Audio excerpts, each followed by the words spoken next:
Good evening, everybody. No. Is that how this night is gonna be? Let's go back to Joburg. People are friendlier there. Good evening, everybody.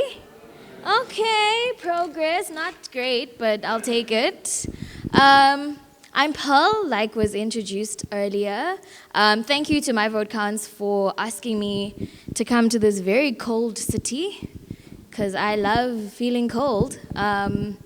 But thank you for this really important conversation. I think we're going to have a great time, hopefully, asking very difficult questions.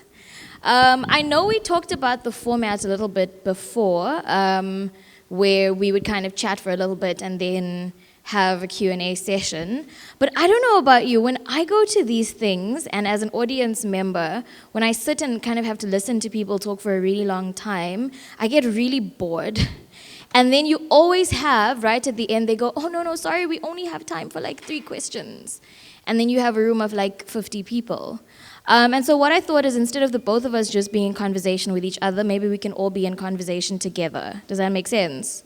And so I know we have a roving mic somewhere, great, at the front. What I want us to do is, during the conversation, if you have an input, if you have a comment, a question, some life advice, if you figured out the meaning of life and you want to share it with us, please feel free to do so. We're a small enough group that we can have a pretty good conversation with each other without having to kind of just watch 2 people speak. It can get really awkward. Yeah? Okay. So, sir, hi. Do you want to say hi to the people? Good evening, everybody. I feel very honored to be here. I must indicate that once in my lifetime I was the chief executive of the Gauteng Tourism Authority. And I had a very difficult time encouraging tourists to come to Gauteng, and I was always envious of people who live in Western Cape and those who were promoting this area, because it's really a very beautiful part of our country. Thank you very much for having me. It's just a mountain. That's all. So I want us to get right into it. So the way I want to structure our conversation tonight is to kind of talk about your student days, your activism, and how that helped you get into a career path like the one you chose. And then moving on from that, then kind of talk about elections specifically, and specifically this current election. Is that okay? Are there any topics that people would like us to cover that haven't been mentioned? Maybe we were talking about music earlier, fashion, sports. I'm sure we're experts on like everything. So if there's something you feel like you want to chat about, then just raise your hand and we'll add it in. It's a very safe space. So I want to know, I know that you were part of the Black Student Society at Wits and got yourself into a lot of trouble. And so I kind of want to start there as a young Black activist in apartheid South Africa. How did you go from that to then the IEC? Well, it was really a very long journey. But perhaps one should actually start by saying that my commitment in the struggle for justice in our country, I saw it as a progression, because being a student activist, trying to deal with the issues of inequality and the difficulties that we were experiencing as Black South Africans under apartheid, I saw coming into the IEC as a natural progression and as a commitment to further helping to develop the ideals that many people died for. So I take democracy very seriously, and I, having participated in the struggle for justice in our country, feel that democracy is one critical element that we fought for, but it is not the only thing that people fought for.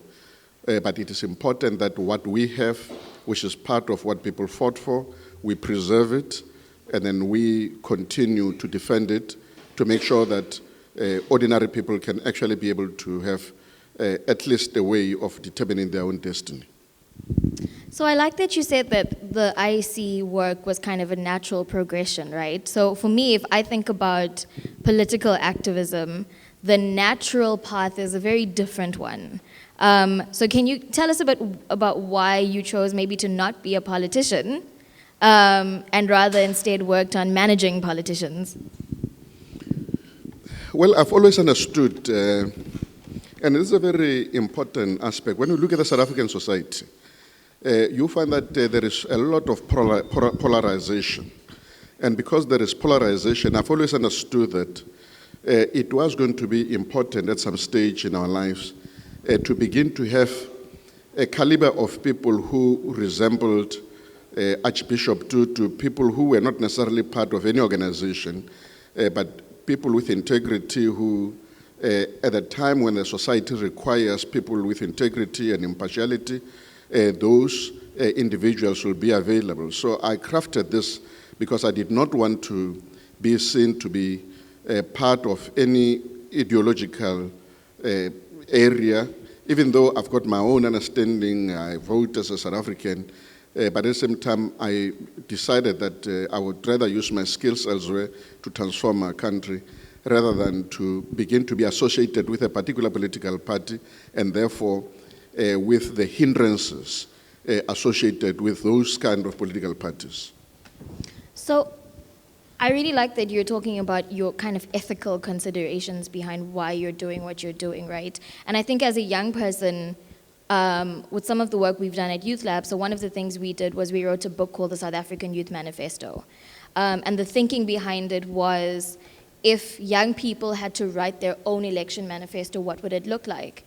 And so much of our conversations with young people across the country was around this idea that the commitment to democracy and to ethics and to values that is needed in leadership is something that's lacking today. Would you agree with that? Yeah, indeed, it is something that is lacking, largely because I think there's too much concentration on negative things within the society, and there is almost a lack of exemplary leadership emerging, where young people can actually be able to look at a particular individual and say, in my life, I would like my life at least to begin to resemble a particular individual. In us, we're running short of role models within our society, and I think I always find it difficult when people say, you know, I have integrity, and you know, we must always strive for integrity, because integrity is something that's supposed to be becoming natural.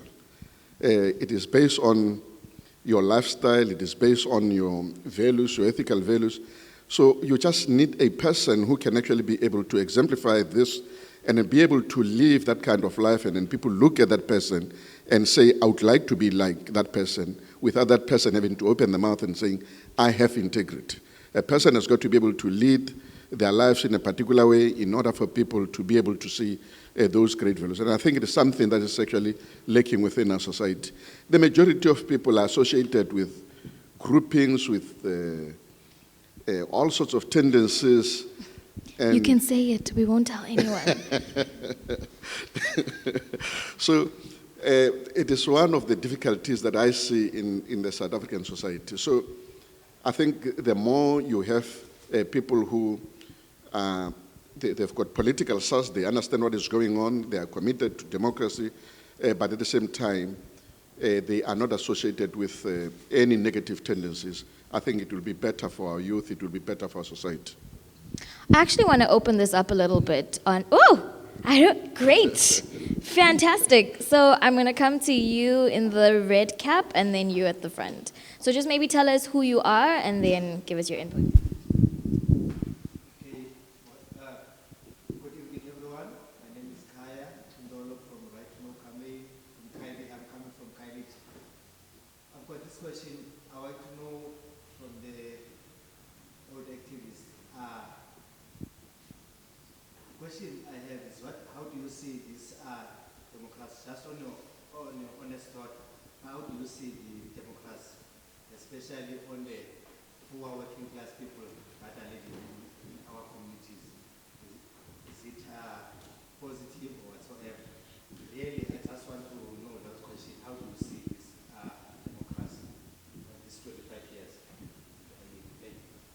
Cool. Let's take the second hand as well. Okay, good evening. My name is Songas Mazizi. I have two questions. You spoke about defending democracy. I myself don't believe that there is democracy. Maybe democracy is for those who already have. For example, today or yesterday, there's already protest. We are not even 3 months or 6 months after elections. There's already protest. What does it mean? What does it mean for democracy, which we are speaking about? As well as, secondly, mostly each and every election there's a report about election venues being burnt down, and violence during the voting. What does it mean? What does it mean? What does it mean then for those who are protesting? And we are speaking about democracy. Is democracy only centered around election? And the voter education. I'm interested in the voter education. Does IEC have voter education? When does it have it? Because I've never seen it. I've never seen it. I'm a young person. I'm a leader of society. As yourself, as you said, and also you spoke about leadership. What is the leadership? What is the leadership for me as a young person? And even those who are called themselves leaders are also those who put us in this mess that we are in today. I myself have more time to come here. That's part of leadership myself to learn. What does it mean, leadership? We must be honest to ourselves. There's nothing called democracy. We are living in a post-apartheid. And it's very sad. It's very sad that those who were saying they were liberators are oppressing the young leaders. So for me, I'm interested in those points. Thank you. Thank you. So it's the question about what do you think about the state of democracy today? And then what does it mean to actually say we're in a democracy when we have so many issues of people protesting and such a big difference between those who have and those who don't? Yeah? Okay. These are very important questions. And I'm going to paraphrase this by saying the following. I, during these elections, had some African Americans who had come to observe the elections and wanted to know what is going on. And they were very, very impressed because some of them were coming to South Africa for the first time. When they looked at Sandton, they were staying in Sandton. Then I said to them, can you see how beautiful this place is?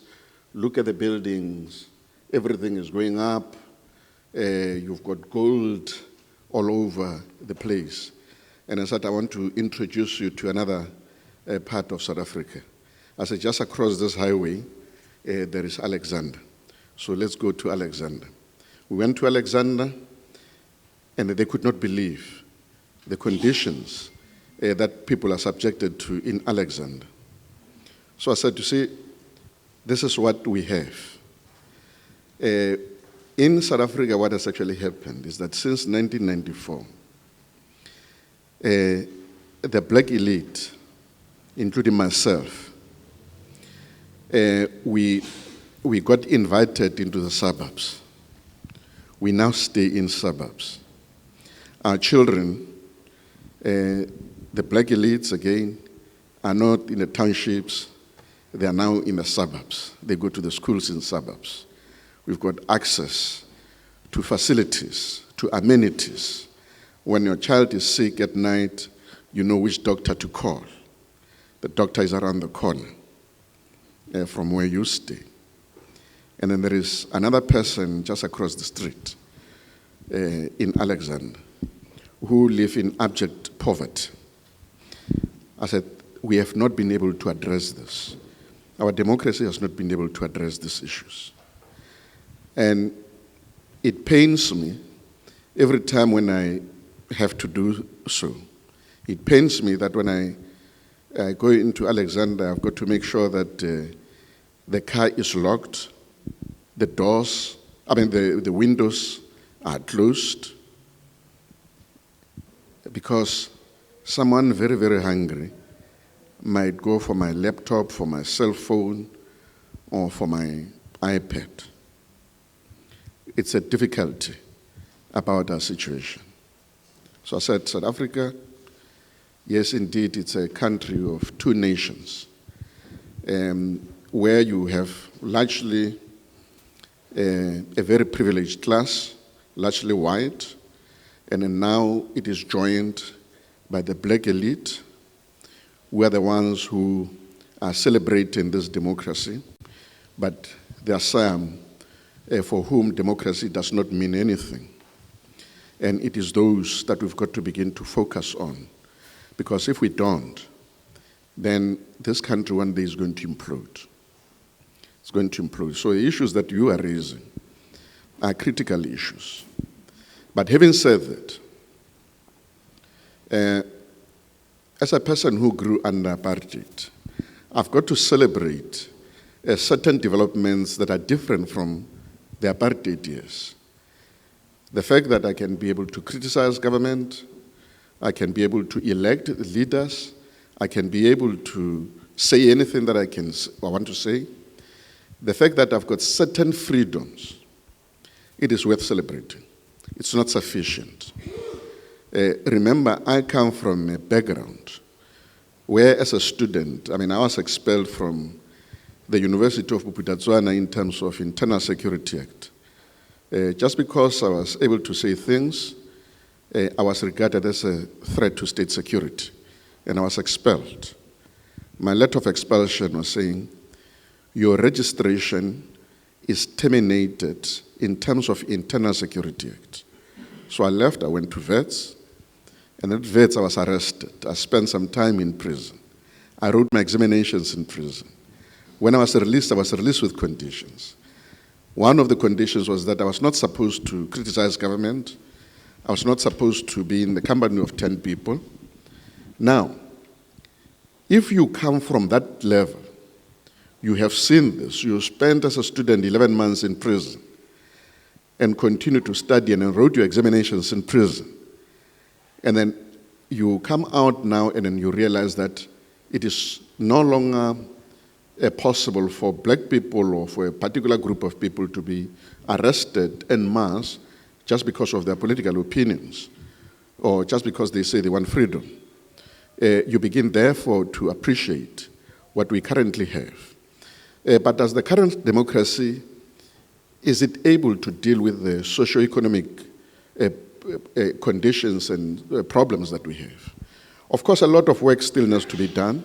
There's a lot of corruption, things that should not be happening in our society, that are happening, that are hampering our progress as a country. And then therefore, some of these things have got to be dealt with in order for us to be able to say everybody now is enjoying a democracy. Of course, you've got to have the economy growing, you've got to make sure that you are able to share in the fruits of the economy, you've got to make sure that ordinary people are able to realize the fruits of democracy, because if they don't, then continuously people are going to be saying that this freedom is just a farce. It's just a farce. It does not really exist. So it is a problem. It's got to be dealt with, but it is work in progress. And then therefore, all of us who have an opportunity, we must continue to use the avenues that are there to continue to push for further transformation of our society. Because if we sit back and say those who are elected are the ones who are going to be doing it, it's not going to happen.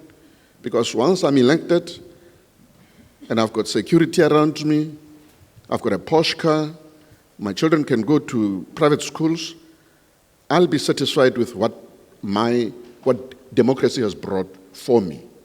Because it has taken me out of the township, it has taken me out of Kailesha, and it is giving the kind of the benefits that I have.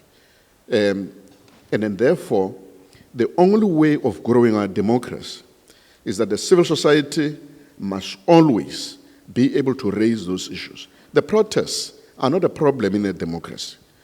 There is nothing wrong with people in fact, those are some of the things that we fought for people to be able to protest when they're unhappy with certain things, and not just wait for 5 years and say that after 5 years is only when that they're going to be evaluating the performance of a government. We've got to be able to keep on pushing and saying we want the following facilities, because those who are in power tend to forget. Do you remember what Joe Slovo said once when he was asked about the suits that we wear? And he said sometimes the suits we wear, they determine our ideological framework. What did he mean by that? It means that sometimes because of our status in society, we tend to forget about ordinary people and their lives. It was an important, profound statement from Joe Slovo. So it is important that we begin to deal with those issues. We continue to deal with those issues so that we can address those. Democracy is work in progress. So I want to touch on that quickly. I see a hand at the back, I see you, and I see you. But before we get into that, so you were talking about how there's freedoms that you have now that you didn't have back then.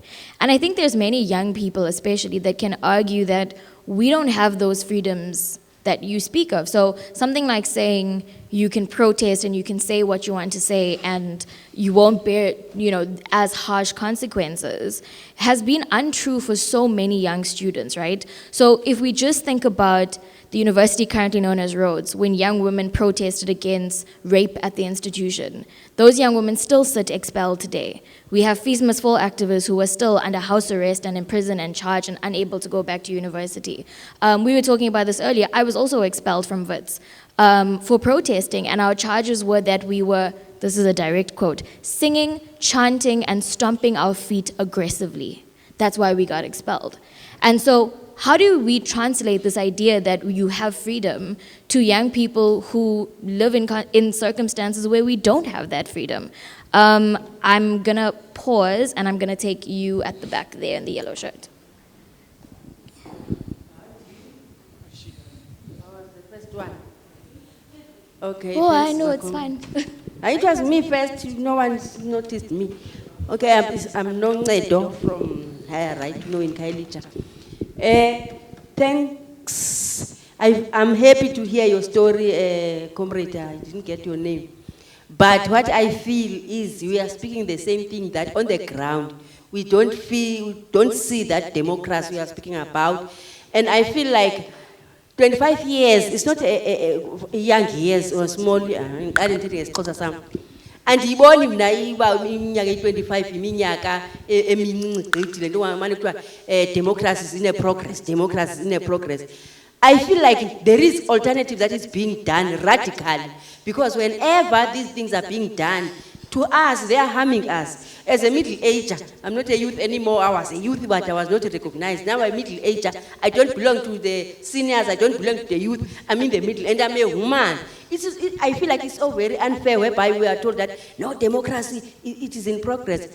Even in my community, the councillor was saying, in those days, we were not allowed to speak publicly, but now we are speaking publicly. That means we have got a freedom. But for me, I don't feel like the freedom is supposed to be like that.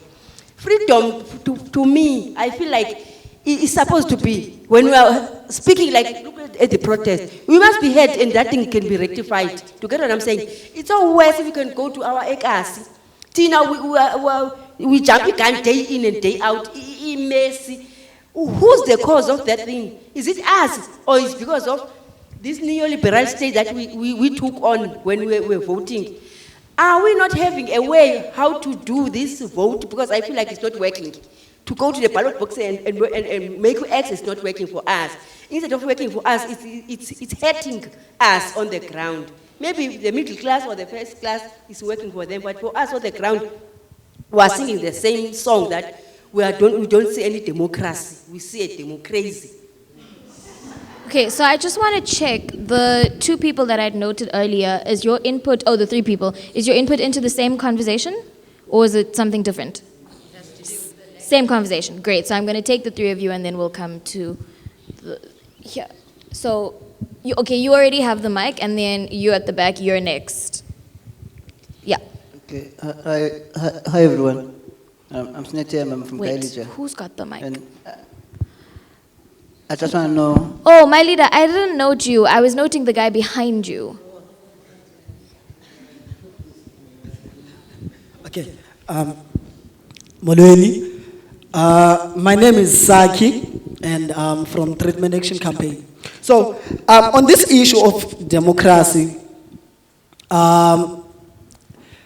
firstly, I wanna ask from the speaker that don't you think now ageism is part of a problem which is binding the whole thing of the progress and South Africa moving to a different and positive direction? Because I feel like people who are former young activists from your days of apartheid, they quite have this tendency of thinking that the democratic South Africa owes them something because they fought on the apartheid era. And secondly, on this democratic South Africa, how do we move forward when what you guys fought for is being suppressed by you also by endorsing the neoliberal era that we live in and the capitalist society which we live in now? So, coming to a different question would be, many of the apartheid activists were arrested on your days. But you tend to rise out of those obstacles and got yourself nice jobs and wear nice suits. Even our former president was also arrested, but he became a president. But now, what do you say about the ex-convicts who, on this current era that we live in, who cannot get jobs? I mean about young people who cannot get jobs, and the only thing to do is to do more crime, because they cannot access employment, and they cannot, I feel like they are being sidelined by the system itself. So what is your take on that also? Thank you. Okay, do you want to respond or do you want to take the last two? No, let me respond first. Okay, so a lot to take in, so let's get a response first. Perhaps let me start with the last issue. In a democracy, there are multiplicity of voices, different ideological strengths. Other people believe in capitalism, others believe in socialism, others in communism, others in whatever zim that is there. So there is nothing wrong in a particular group of people being orientated in a particular fashion. So even if currently you have people who are defending capitalist society, it is within their right to do so, to defend the capitalist society. But what are we saying about addressing the overall issues affecting the society? And I think that's the question that you are raising, to be saying, firstly, you've got people who are young, who are poor, you've got graduates who are unemployed, you've got people who are coming from prison also who are unemployable, and then therefore you are creating a situation where basically they go back to prison because there is no system that has been put in place in order to be able to accommodate those individuals. Now, I can't come with all the solutions for the society because I've indicated to you, I'm in agreement with you that all these social ills that we've got within the society, they've got to be attended to. Of course, we've got to change the structure of the economy. You've got to try to make sure that there is economic growth. You've got to make sure that we are able to have the economy that is responsive to the needs of our society. You are able to get the education system that is also responsive to the needs of the society so that you don't end up with people who have got qualifications who are unemployed. You've got to structure the economy in such a manner that it will always absorb people who go and get particular qualifications. And then therefore those individuals, I agree completely with you. You should not have that in a society. But we do have that. And the question is, you've got to look at currently any of the political parties, are they dealing with the issues that you are raising in order for you to be able to take advantage of the political environment that we have? And I'm not going to be defending anybody. I'm not defending government, I'm not defending a particular political party. But the truth of the matter is that the legacy of apartheid lives with us, and it's going to be living with us for a long period. But I think what people want to see, it's progress in terms of addressing their own issues. Ordinary people in the villages, in the townships, in informal settlements, they want to see their conditions improving. And then we are in agreement that unfortunately some of those things are not being attended to currently. What is it that you and I, from our position where we stand, we can do in order to be able to facilitate a situation where those issues are attended to? I'm encouraging a situation where the civil society organized can continuously raise those issues in order for those issues to be attended to. I've suggested to you that people who are in particular positions tend to forget about what ordinary people experience at the local level. I mean, I saw many leaders going to Alexander and saying that they are shocked by the conditions. But some of them actually were born in Alexander. They come from Alexander. Alexander has never been any better. It's always been like that. During apartheid, even now, still looks bad. Why would you be shocked about seeing Alexander when you know that you actually came from Alexander and Alexander has always been like that? So that's where then you have the importance of civil society having to be active in order to be able to keep on pushing those issues forward so that people can actually see what needs to be addressed. Thank you. So it's you in the back corner. Oh, you've already got a mic. Great. And then you at the front. Yeah. Hi, I'm Liat. I'm interested to hear your views on the electoral system. So you discuss that ordinary people need to take part in the political process, and you mention holding the political elites to account, but the very nature of the electoral system in many ways hinders that. So I know that the Slabbert Commission in, I think it was 2003, recommended changing from a proportional representative system to more of a constituency-based system. And I know that the ANC in many ways rebuffed that, and it was never taken up, and we're still stuck with the closed-list proportional representation system. So in that sense, you're not able to vote for a person, you're voting for a party. No one's able to hold anyone to account. Politicians are guaranteed to be there based on how they act within a party. They're not held to account based on what they do in their constituency.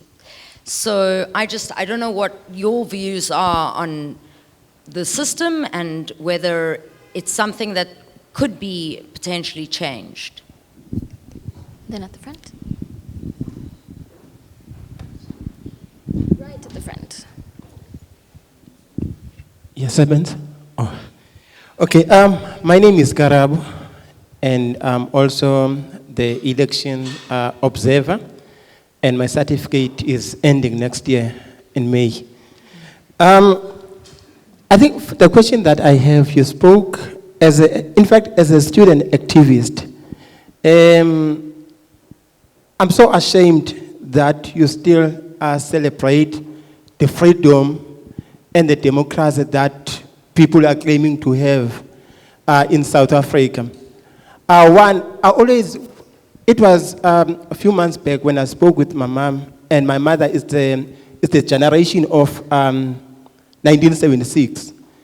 And I was telling her that, look,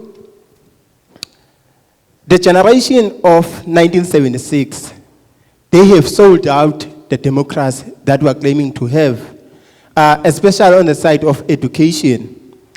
And they believe that they were fighting for us to be free, to get a free education. And then now they decided to leave the country and go to camps, to Zimbabwe and other countries. And when they come back, they got positions in parliament, and then they become blessers in this country. And now, what kind of democracy do we have if, for example, Ndate Blade Nzimande, he is the generation of 1976 and fought for education, and yet he failed to deliver the free education that he was fighting for.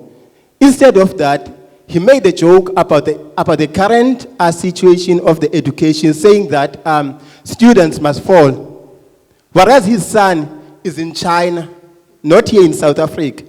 So, what kind of democracy do we have if we're gonna still put the same person that has failed to implement the free education against the Minister of Higher Education in Parliament?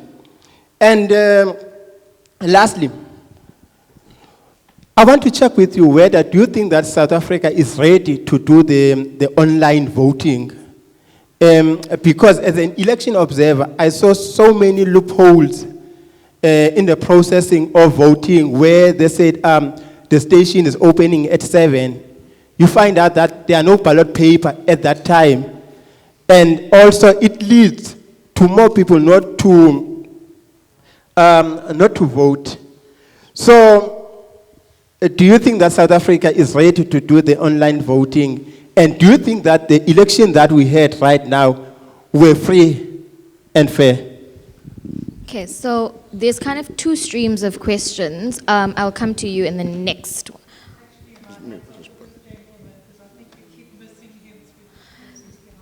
Oh, can you raise your hand? I absolutely cannot see you. I can just see your fingers now. So, okay, let's take you as well. Hi everyone, I'm Snete, I'm from Kailija. I just want to know, during 1970s and 80s, the state of people with disability compared to now, on what, on how do you think, how are treated? As you can see now, we're taking access, transport, and your buildings, and the education system does not support us. So I just want to know, on 70s, how things were for people with disability. Thank you. Cool. So we've got three streams of questions, right? The one now is around people with disabilities and whether or not we've been doing enough to assist people with disabilities, right? And I think it also stems from the fact that the way we treat marginalized people in this country is very bizarre. So our current department is women, children, and people with disabilities. And lots of people in civil society say they take all the people that they're irritated by and they put them in one department. And so it tells us that there isn't really a big prioritization, especially of people with disabilities. So he's asking around that, like, particular work around that. And then we still got our questions around leadership, right? So you were talking about people being shocked by Alex. I'm not sure how political we're allowed to get, but I learned at varsity that the personal is political, so we'll say it. The fact that the president can be shocked by load shedding, right? The fact that he can go to Alex and be shocked by Alex, but he's still the president, right? And then people are told that we need to be the ones to hold him accountable. I think we're talking about kind of there being a leadership vacuum, that how is it that people who are so ineffective still manage to become leaders? And we had a question earlier that we didn't address about voter education and then about the electoral system in general. So around the work that we've done, we've also done stuff around the electoral system. And we did, through our research in our book, we asked people if they knew what the electoral system was. And it was less than 15% of the young people that we worked with, which was about 400 young people, that said they had no idea. Or less than 15% that knew, right? And when we talk to people about, well, this is what proportional representation is, this is what direct representation is, people said, but why are we doing proportional representation? That doesn't make any sense. No wonder we can't hold leaders accountable. Because now you hold a party accountable and they say, no, the government and the party is different. And then you go to government and they say, oh no, the party is going to answer for that, right? So there has been a conversation, especially in this election, about whether or not our electoral system, and I think that's what you're saying, is something that's still serving us, and whether we should be adopting a more constituency-based approach. So I know it's a lot for you to take on, but I think can we address those questions and also factor in the fact that we've been asked about voter education as well. What I also want us to talk about a little bit in all of that is the fact that the IEC's budget was cut by 300 million rand. And so what does it mean for a country where we're interrogating what this democracy is to then have an IEC with limited resources? I told you it was going to be a hot seat tonight. Thank you very much. I must indicate from the beginning that in this conversation, I will not be defending any of the elected people because I am not them. And then therefore, when you are raising issues, whether it's about the president or any of those people who are elected, I think they have a responsibility at some stage in a forum of this nature to speak for themselves. I can only talk about the things that I'm familiar with and that I'm in control of. So in certain areas, I'll be expressing my own opinions that may vary with yours or may actually be the same as yours on issues. So I am not trying to resolve the societal issues. I can only provide opinions in relation to those issues. Now, let me deal with the issue of the electoral system. I am not married to any single system that is a panacea to all the difficulties. The difficulty that you have with the current electoral system, it is actually what the Slabet Commission grappled with. Remember what they did? They identified particular principles that are supposed to be governing an electoral system. I think they mentioned fairness, inclusivity, and then the issue that they were unable to deal with was accountability. So both the minority report as well as the majority report did not discuss that issue, except to say that they're saying that the electoral system must ensure accountability, but it is not responsible for ensuring, or therefore, it cannot be held accountable to ensure the same accountability. I don't know whether you get what I'm trying to say, because it is in that report itself. And this is what they are saying in that report. They're saying there are many people who are worried about the fact that governments get elected after every 5 years. And in between, you don't know what mechanism needs to be put in place in order to be able to hold those people accountable. Firstly, as political parties, and secondly, as individuals. And then therefore, in that report again, they're saying they cannot respond to that particular issue because electoral system cannot deal with in-between a process. That's what the Slabet report says. And then they suggested that there should be a constituencies-based system, and they suggested 69 constituencies, and then the minority report favored the current system.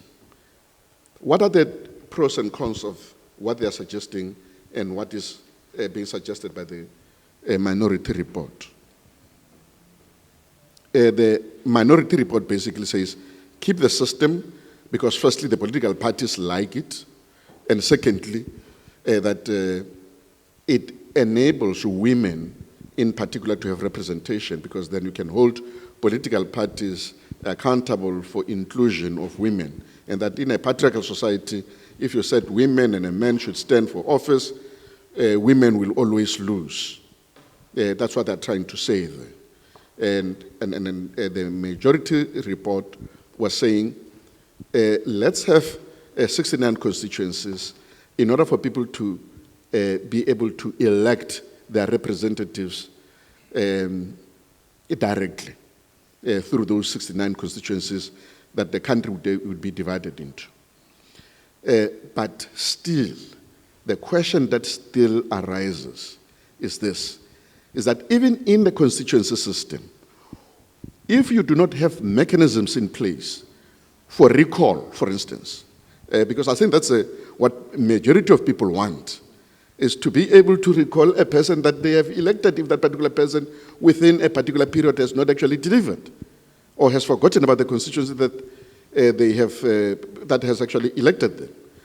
But with the current system, still, even if you introduce the constituency system, you would still have to wait for 5 years and then to remove that particular person after 5 years. There is nothing in between that actually holds that particular person so accountable that if you are unhappy, you can actually recall that particular person, even before they finish their term. That's the difficulty that we're grappling with. I've got no solution to it, and I think it's a matter that will be debated. I don't know of any system anywhere where actually after a particular period you actually remove a person after you've elected them if they have not served, and not those people being allowed to have to serve their full term. Now, on the issue of electronic voting, I'm one of the proponents of electronic voting. I've been saying we need to move to a situation where in this country we can move towards electronic voting. But why electronic voting? And what are the issues around electronic voting? Firstly, is the issue of trust. So if you don't trust the manual system, how can you trust something that you don't know? Yeah, you can't see. So the issues of trust have got to be dealt with. I suggested in one of the articles that I wrote for Sunday Times that the system of electronic voting that we need to introduce in South Africa, it's a system almost similar to ATM. In other words, you go, you cast a vote, it gives you a receipt for the party that you have voted for, and then you can stamp that to authenticate it. You put that receipt, in other words, you stamp it at the back so that people do not actually, so that the system does not compromise the party that you've actually, the secrecy of your vote. So you put it in a ballot box, it's a receipt, but the system is structured in such a manner that it counts automatically. And then only in a situation where a person says, I am unhappy, I don't believe that these are the real results, then you can go to a paper trail to check the information to verify that indeed what you see is what is actually reflected in the ballot boxes that people would have voted. I'm saying it's a system that could be introduced in order to be able to deal with that particular issue of trust. But trust is an issue with the machines. All over the world, you've got to socialize people to understand the system and to be comfortable with the system before you introduce it. Otherwise, it can be a big, big war just because people believe that the machine has been manipulated in order to produce a particular outcome, even from the beginning. And it is worse when you can't even see what the machine does in the background. Even if you got a few technical people to come and check and say it's great, that there are many people who still will not believe what they actually see. So that's an issue. The debate must go on until such time that we are comfortable that we can actually introduce it. But I believe in electronic voting, I believe that the majority of the problems that we have can easily be dealt with through electronic voting. So electronic voting, you introduce it in order to deal with a particular problem. You don't just do it because it is fashionable to do so. What are the kind of the problems that we had? You saw the majority of them during these elections. including the fact that by the time people start counting, they are very, very tired.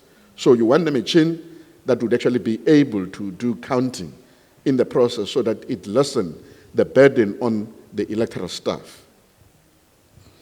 There was the third question. The question on disabilities and the question on voter education. Yeah, voter education, it's an issue. I've got problems with the voter education programs that we have.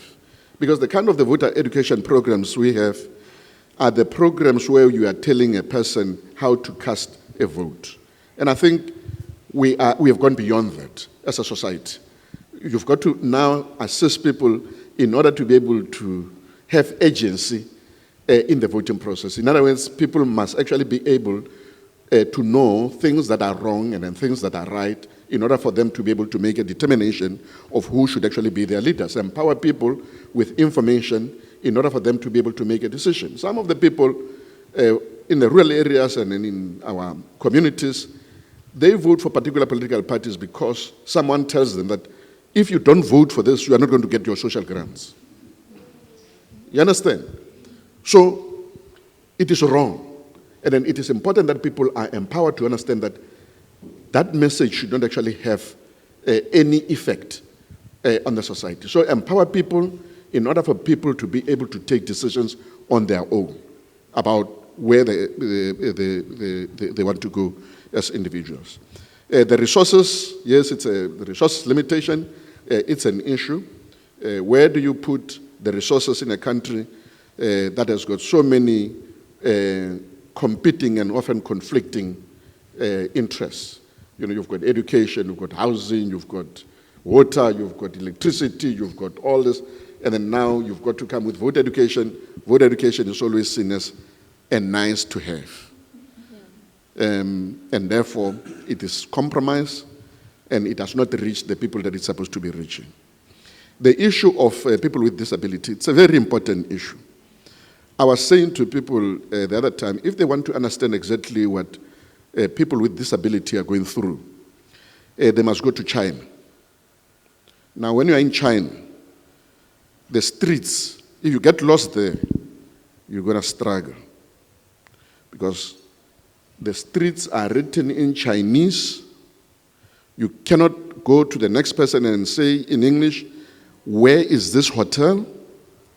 Now, can you imagine when you are unable to interact with people because of your disability, and people just ignore you because of your disability? So the whole programs of our society are structures to favor people who have certain abilities.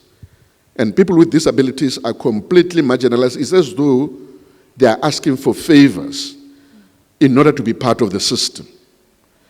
So it's a matter that must actually be attended to all the time by everybody, not only people in electoral field, but the society as a whole.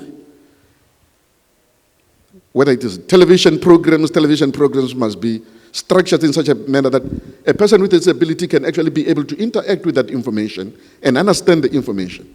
Otherwise, how do you manage to understand all these things when everything is written in a language that you cannot understand as a person with disability? It's a problem. It's a challenge.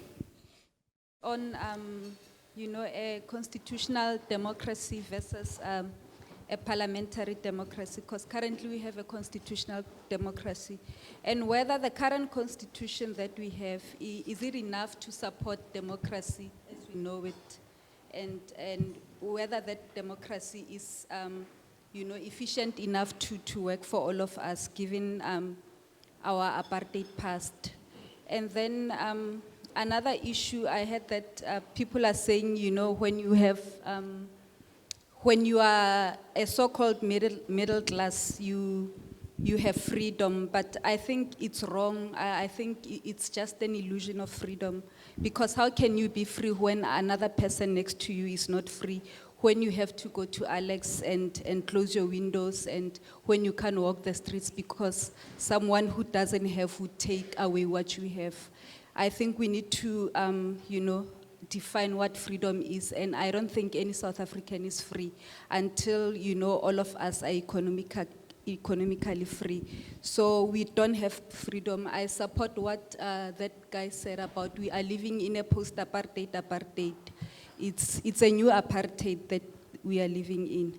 And Okay, I'm gonna ask to move on because we Okay, only have can 10 minutes. So The I want to last one. get the other two people in. If we have time, I'll come back to you. the last one, just on the term of office. I'm gonna have to move on because we've got Okay. 2 other hands. But I promise, if we have time, I will come back to you.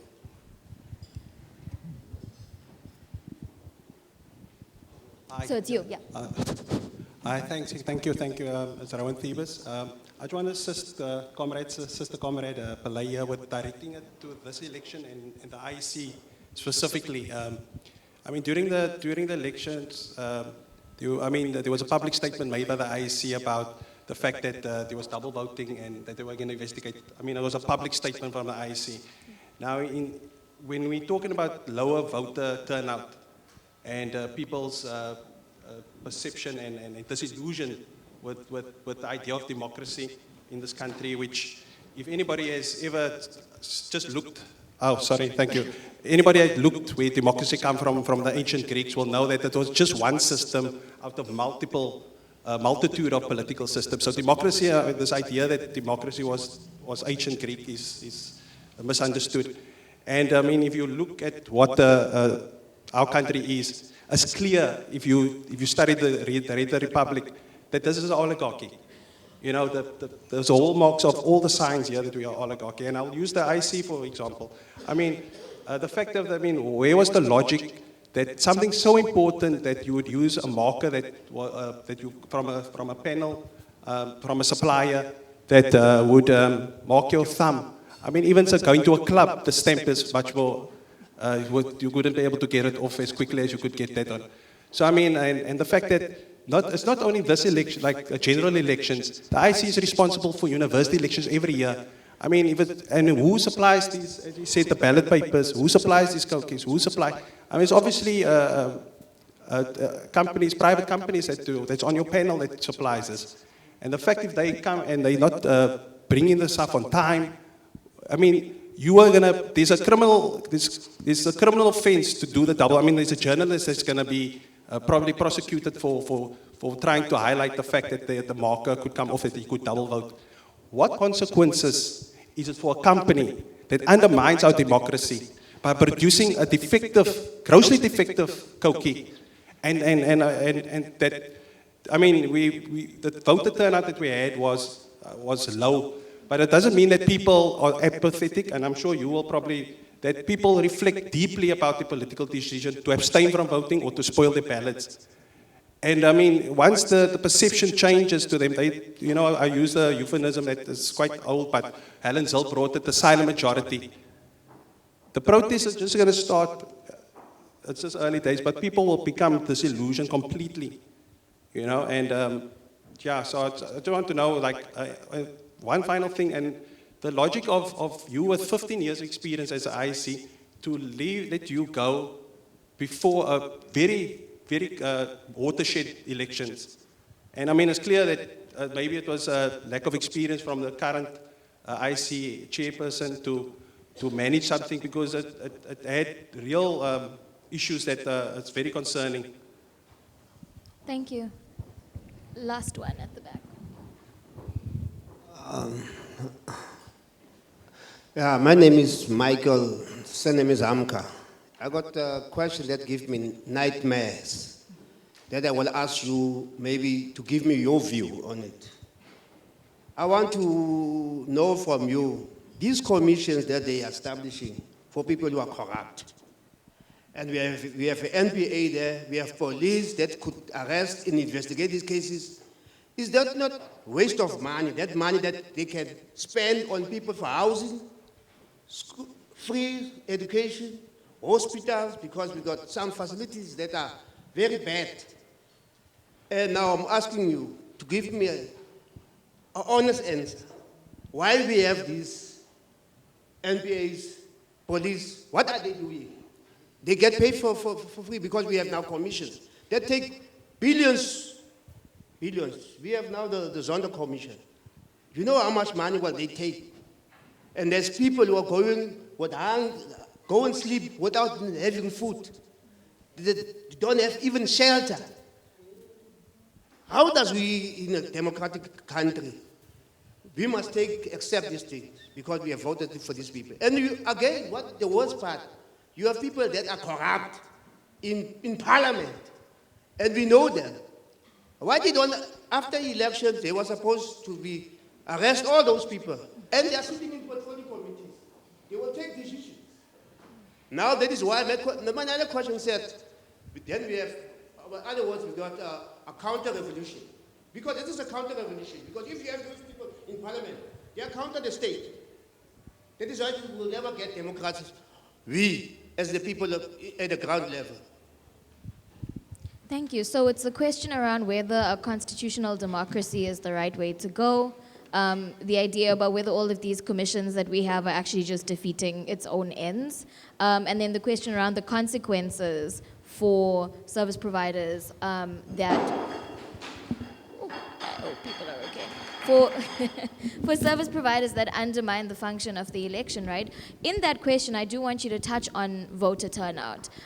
So one of the things that was most alarming for us was that for first-time voters, the registration percentage was 18.5%. In real numbers, it means we had 1.5 million 18, 19-year-olds, 1.8 million that were eligible to vote, but only 340,000 registered. And I think our voter turnout also shows, I mean, it's been the lowest it's ever been, right? And what does that say about how people, particularly young people, are viewing our democracy? What is it that we need to change? Like, let's talk about some ways forward. Because you're right, it's not a question of apathy, not at all. So I was one of the young people that didn't vote. And I read all 47 election manifestos. And so what do we say to young people that are saying this system is not one we want to be a part of anymore, and we're just not going to show up? So those three questions. Let me perhaps start with the questions that were raised here. And then the reason why I want to start with those questions is because I've got to be very careful as a former commissioner of the IEC, that the things that I say about the commission do not begin to project me as though I was indispensable and as though the current commissioners do not have the capacity to do things in my absence.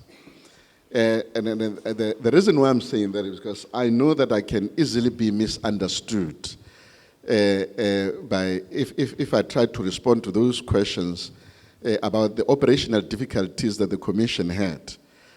And then therefore, if you will allow, I've got my own opinions, but perhaps it's not appropriate at this stage for me to publicly state my opinions in relation to those. But where I agree with you is that if you've got a service provider who was found wanting in terms of what they were supposed to do, there should be some consequences, because, you know, the elections is such a sensitive issue that one mistake can actually create a revolution. There can be such an upheaval in the country. So we must always know, as people who are running the elections, that we cannot allow certain things to happen that are at variance with safeguarding the democracy. And then the other issue that was raised was in relation to the commissions. Of course, I agree that we're spending a lot of money on commissions. But can we imagine, if we did not have these commissions, what would actually be happening to the information now that is coming into the fore? Now we know what is actually happening because a platform has been created in order to be able to deal with those issues. But the fact that we've got the commission, it's actually an illustration that there was something that went horribly wrong with the NPA as well as with the police. That they were captured in such a manner that they could not do their jobs. And then now you had this problem of corruption going all over in our country with nobody actually arresting the situation.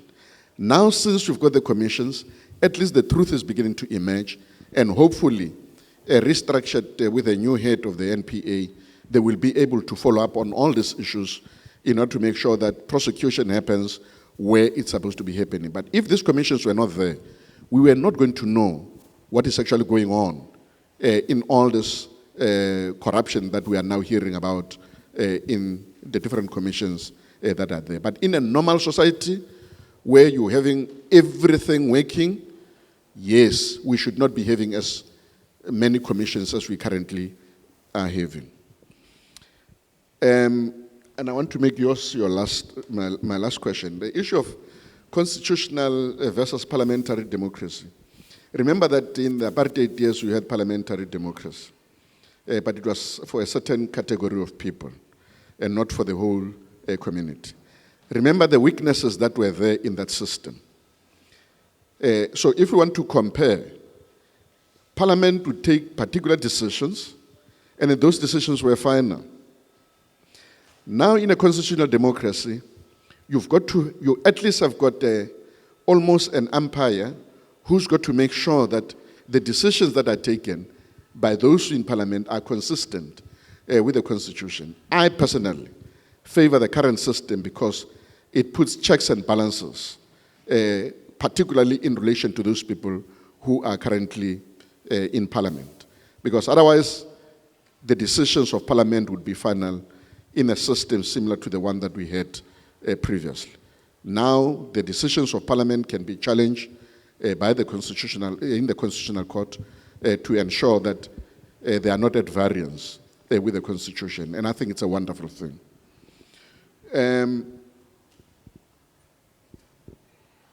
Whether we can have freedom when others are not free, look, I have indicated that I agree that in reality, we are not free. I mean, I tried to illustrate that through my travel in Alexander with a car that is closed, that is locked with the windows that are closed, that it's a problem. It's got to be dealt with. But the truth of the matter is that I don't want to live here having said that there is absolutely no democracy. The current platforms that we have are much better than what we had under apartheid. And then there is no dispute around those issues. If you had to choose between apartheid and the current situation, I would still go for this current situation and say that the limitations that are there still have to be addressed. I'm not justifying the inequality that exists. It's got to be attended to. But it is much, much better than what we experienced under apartheid. Now, the issue of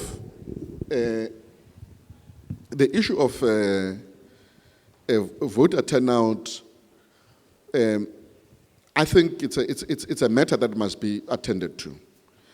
Increasingly, you find in our communities issues that have been mentioned here. People are looking at our democracy and saying, this democracy is not dealing with our economic situation. And then why should I keep on voting when I cannot even get water, I cannot get services in my area? I keep on putting people there. I keep on seeing people going in and out of Parliament, but my situation is still as before 1994. And that disillusionment is beginning to creep into the electoral system, where now increasingly people are beginning to withhold their votes to say that because they don't really see the value of their vote. The only time that we can begin to make sure that people can see the value of their vote is by ensuring that those who are elected are able to attend to the economic situation of the people on the ground. They change their areas, they make sure that they are able to benefit and they can see the fruits of democracy. Of course, there is an issue that I think is important as well in the context of South Africa, that in the last elections, it was for the first time that the IEC only had one registration weekend, and therefore you were not able to get more people registering. You had 75% compared to the 80s registration that we had in the past. So it was a problem. More effort needs to be put into that, but the civil society needs to be much more active in order for people to participate more and more in the electoral processes. Thank you. So we are 5 minutes over time. I'm going to ask for 1 more minute, just so that Mrs. Tselane can wrap up for us, and actually tell us what you're working on right now. So there's a really cool new institute that you've started. So maybe tell us a little bit about what we can expect, and how people can get involved if they're interested. And then we'll hand over to Farai. There's someone who's violently raising the hand there. I'm not going to take another hand just because I want to be cognizant of time. Sorry. Yeah, we will engage even after this on whatever issues that you may want to raise. Yes, I decided to establish an organization called IMSA, which is the Institute of Election Management Services in Africa, largely because I identified a gap, not only in South Africa, but in the African continent, in terms of growing the democratic ideals. And therefore, this organization basically, in short, is going to be providing strategic advice on elections, is going to be also empowering and supporting the election management bodies in running the elections. Whatever assistance that they require, we will be available, but we will also be running the elections for those institutions where the election management bodies are not empowered to deal with those. Whether they be traditional councils, whether it be SRC elections, we will be getting involved in there because we believe that it is important that we use those institutions also to begin to develop pockets of democracy in different parts of our society. So we will be helping at that level, but we'll also be helping largely in the African continent to basically safeguard and develop democracy. Thank you very much. Just on my end, I want to say thank you to everyone for participating. I hope that the conversation was at least fruitful and it was a good use of your time. Farai?